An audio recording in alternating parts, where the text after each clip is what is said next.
Jewish human rights on the Temple Mount from an Islamic perspective.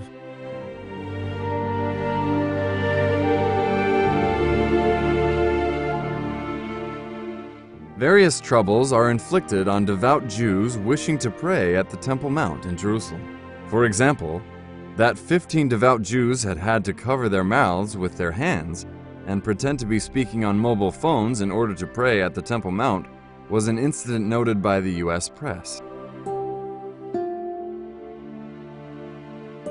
It is a flagrant violation of human rights to seek to prevent someone praying in a place that he regards as sacred.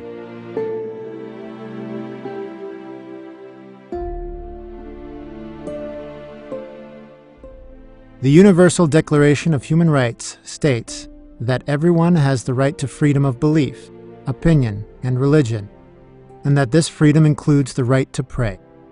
It is just as natural for a Jew to pray and worship on the Temple Mount as it is for a Muslim to pray at the Kaaba.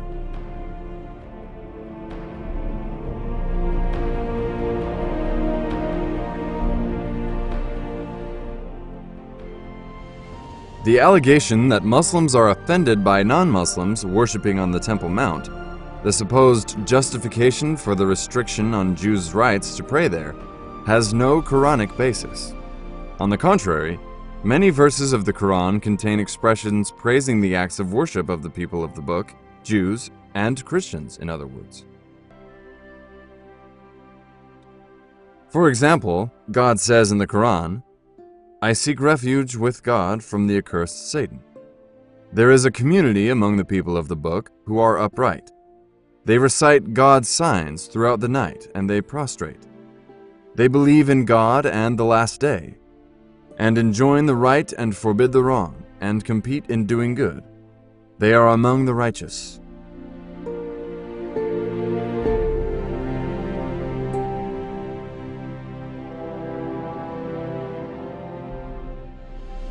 Indeed, some non-Muslim tourists visiting mosques in Istanbul, Turkey, are so affected by the spiritual atmosphere that they pray in them according to their own beliefs, and nobody tries to stop them.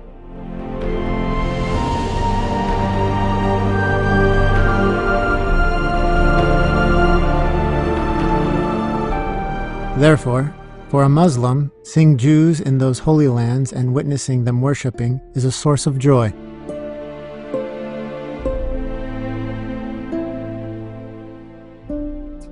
Here, it needs to be made clear that the protests by some Muslims against Jews worshiping there are in no way compatible with the spirit of peace in the Quran and Islam. The framework of belief of some Muslims influenced by bigoted ideas causes such non-Quranic protests to occur. The only solution to this problem is education through the Quran.